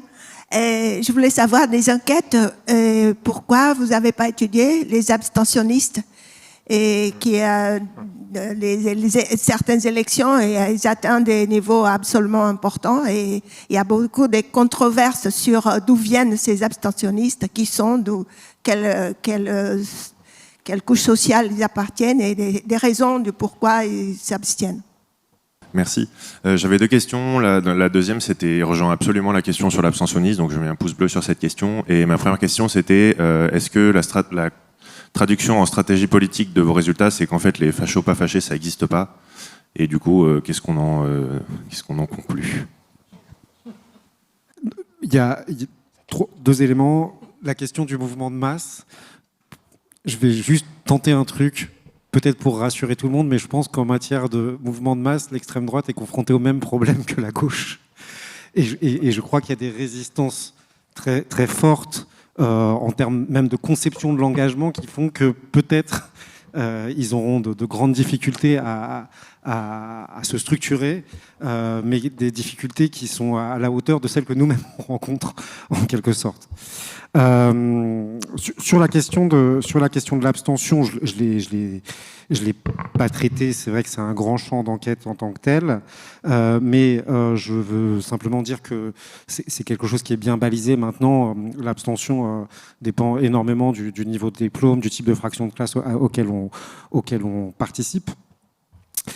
Il est probable qu'en réalité, il y ait deux grands perdants de la pratique de l'abstention, c'est la gauche radicale et l'extrême droite. On peut assez sûrement se dire ça, mais par contre, je le dis ici parce que souvent traîne l'idée, et c'est une discussion qu'on a souvent à l'Institut de la Boétie, l'abstention, c'est pas une réserve de voix mobilisable, ce sont des personnes qui sont fracturées idéologiquement tout autant que le corps électoral, et malheureusement, ce ne sont pas des gens qui, en quelque sorte, attendent une sorte de refonte de la gauche pour se mobiliser pour elle. Il y a des options idéologiques très, très antagonistes parmi les abstentionnistes, et ils ont certes une identité qui n'est pas exactement la même que celle du corps électoral, mais ils ont une division idéologique tout aussi forte que celle qu'on retrouve à l'intérieur du corps électoral. C'est pour ça que évidemment, il faut que les forces du progrès se mobilisent au maximum pour les faire voter, mais en réalité, il y a des obstacles, pas simplement sociaux, à la mobilisation des abstentionnistes, il y a aussi des obstacles idéologiques. Moi, comme je suis sceptique sur les faits qu'il y ait une demande populaire pour le fascisme, je ne crois pas qu'il y ait des fâchés fascistes, vous voyez, parce que tout ce que j'essaye de montrer, c'est qu'il n'y a pas justement nécessairement de demande extrêmement forte pour une exigence autoritaire telle qu'elle pouvait s'exprimer à l'intérieur du fascisme. Par contre, il est vrai que l'électorat du Rassemblement national, il est cohérent et de ce point de vue-là, je vais dans votre sens, il est cohérent du point de vue des rapports aux immigrés comme du point de vue des rapports au travail sur certains aspects, notamment le rapport aux chômeurs, etc.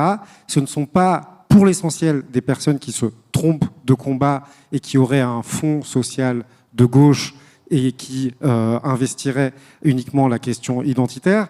En réalité, malheureusement, c'est beaucoup plus compliqué que ça. Ce sont des personnes qui sont travaillées par une forme de méritocratisme parfois agressif, notamment, je l'ai dit, sur la question des chômeurs et des assistés, ce qui rend la question du combat politique particulièrement difficile, parce qu'il ne s'agit plus uniquement de déplacer la question de la centralité politique, même si vous allez sur les questions du travail avec l'essentiel de l'électorat Rassemblement national, vous êtes confronté à des enjeux de soumission au libéralisme, au capitalisme qui sont extrêmement forts. Voilà. Pour vous répondre sur la question du mouvement de masse de l'extrême droite américaine et de l'extrême droite au pouvoir, c'est une question très importante parce que d'une certaine façon, il n'y a pas de mouvement de masse et d'une autre, il y en a un. Je m'explique. Il n'y a pas... Le micro marche pas peut-être ? Attends. Et celui-ci fonctionne ? Oui. Il n'y a pas de mouvement de masse au sens d'organisation militariste d'une partie de la société civile qui serait l'espèce de troupe de choc d'un gouvernement autoritaire.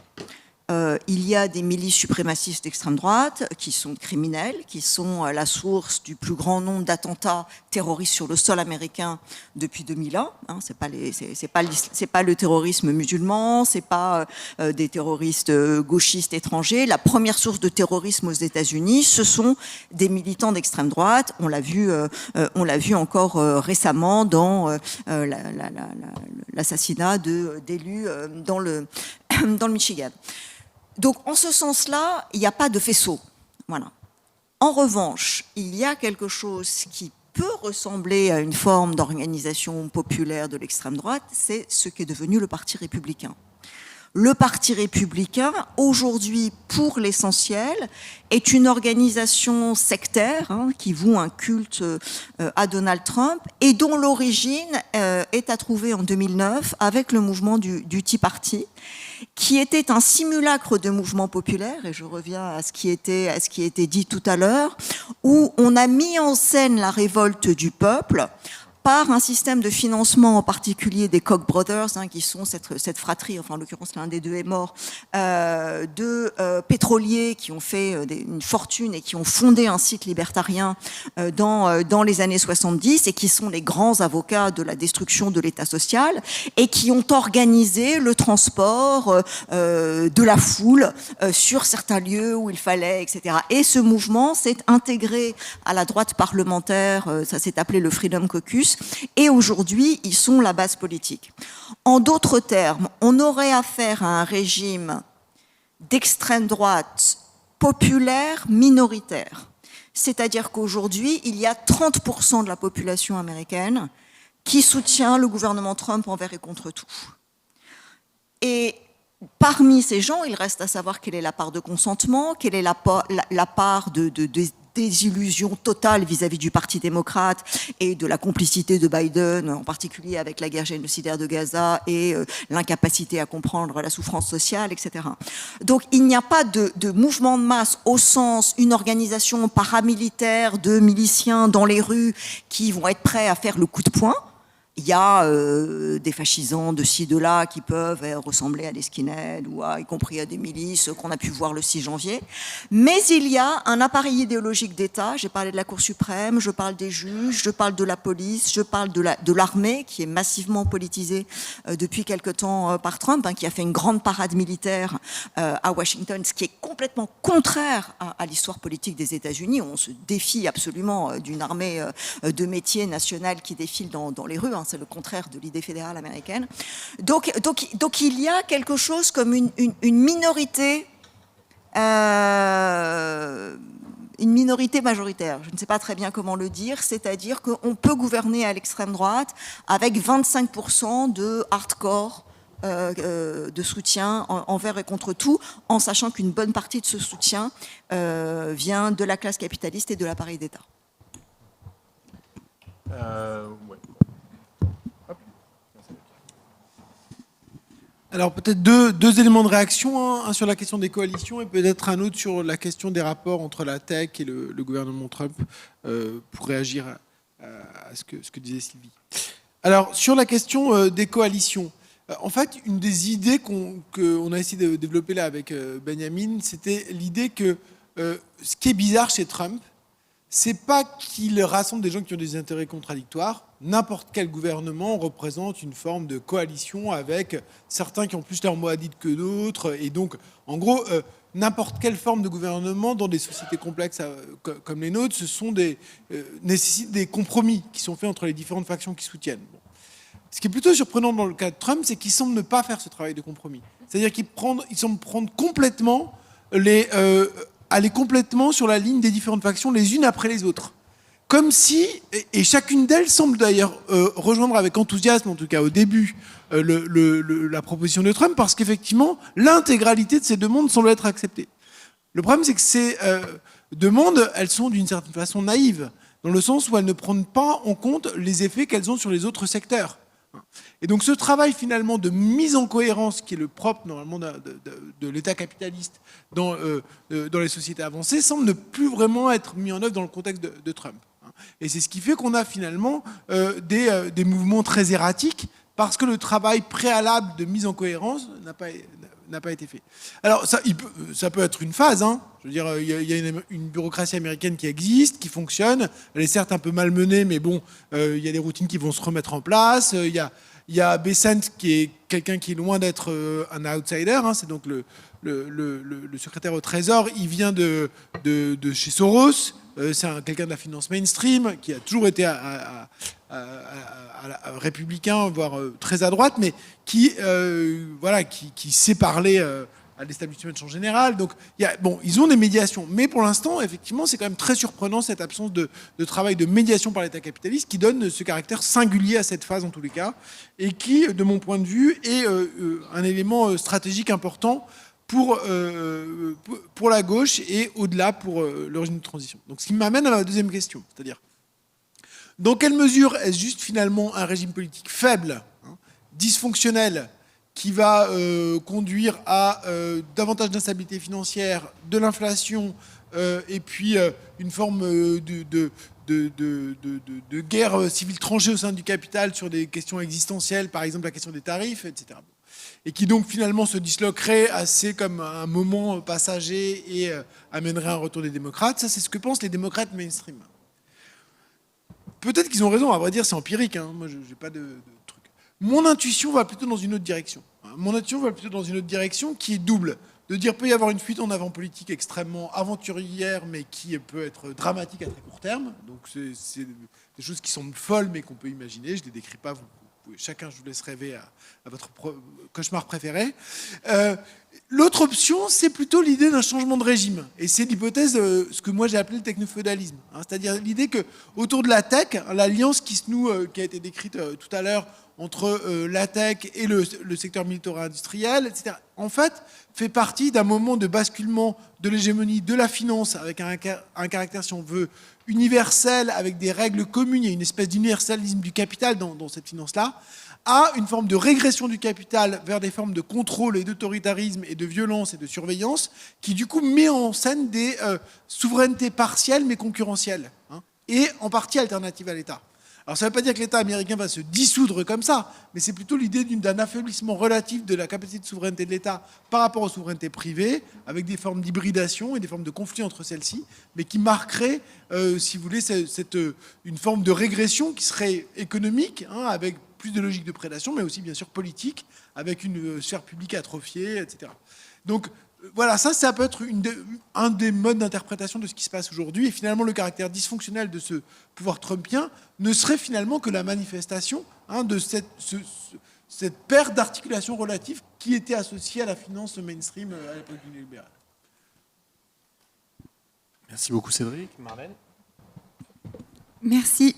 Alors pour répondre à la question de l'évolution du Rassemblement national, Oui, je suis d'accord avec toi, le Rassemblement national n'évolue pas uniquement en réponse à une demande patronale ou à une demande de nouveaux secteurs patronaux qui adresseraient qui déçus du néolibéralisme, adresseraient du coup des formes de revendications qui seraient finalement saisies par le Rassemblement national. Les liens causaux se construisent dans les deux sens, et c'est intéressant de regarder aussi que le Rassemblement national se positionne toujours se positionne en miroir du moment où on en est de la crise du néolibéralisme. Donc dans les années 80-90, quand le néolibéralisme apparaissait comme trop peu protecteur des individus, l'État apparaissait trop faible, et du coup, lui, le Rassemblement national se présentait comme un parti capable de protéger, capable de valoriser un État fort, capable de valoriser, en tout cas de mettre en avant une forme même d'État social. Et maintenant qu'apparaît la critique d'un dévoiement étatiste de l'État et d'un État néolibéral qui serait en fait corrompu, qui serait accaparé par les élites et dont la force serait en fait un danger, et dont la puissance serait au contraire un danger pour la population, alors le Rassemblement national maintenant est capable de dire qu'il souhaite un État plus léger, un État qui serait passé par la hache bureaucratique. Là, c'est une formule de Valérie Pécresse, là pour le coup, pas du Rassemblement national, mais qui disait du coup la hache bureaucratique, j'en ai rêvé, Trump l'a fait. Donc ils sont maintenant capables du coup de revendiquer un État plus faible et plus fragile à un moment donné où la critique d'un État corrompu et trop gros apparaît du côté du néolibéralisme. Après, cette évolution de la ligne du RN, elle procède aussi d'une évolution interne qui est assez liée en fait à ce qui s'est passé autour d'Éric Zemmour et de la fondation de Reconquête. Quand Éric Zemmour a fondé Reconquête de son côté en 2021, en fait, il s'est complètement dissocié de ce qui restait de la ligne sociale, qui était déjà fragilisée par l'échec de la campagne de 2017. Donc, c'était déjà la fin de la ligne Philippot, mais enfin, il restait quand même une certaine force de cette ligne, entre guillemets, sociale souverainiste au sein du RN. Éric Zemmour a fondé Reconquête sur une base clairement pro-business, clairement pro-patronal, assumant tout à fait le refus absolu de toute forme de redistribution, en tout cas gérée par l'État, opposée à l'impôt. Voilà. Une ligne que, du coup, je pense on peut qualifier de libertarienne. Et puis, en 2024, donc là, très très récemment, sa rupture avec Marion Maréchal et le fait que Marion Maréchal Le Pen annonce qu'elle votera, en tout cas qu'elle voterait quand même pour le Rassemblement national, quand bien même elle ne serait pas tout à fait d'accord avec cette ligne, finalement réinternalise cette ligne pro-business et pro-patronale à l'intérieur même du RN. Donc, d'un Rassemblement national qui était encore une fois sur une ligne Philippot, on est sur un Rassemblement national qui est de plus en plus proche, à mon sens en tout cas, d'une ligne qui était en fait un peu la ligne d'Éric Zemmour. Cela dit, c'est pas du tout une organisation homogène non plus. Et par exemple, il y a des nuances internes. La ligne de Jean-Philippe Tanguy n'est pas exactement la ligne de Jordan Bardella, qui est une ligne plus pro-business, à mon sens. Donc voilà, il y a des évolutions, mais néanmoins, malgré ces nuances, la tendance générale, elle est, je pense, clairement à un rapprochement d'une ligne pro-business et d'attente patronale. Merci beaucoup Marlène et merci beaucoup à nos intervenants et intervenantes. Un peu de discipline temporelle ne fait jamais de mal puisqu'on arrive à 45 et on a donc terminé à l'heure. Je propose qu'on peut même les applaudir pour terminer cette session.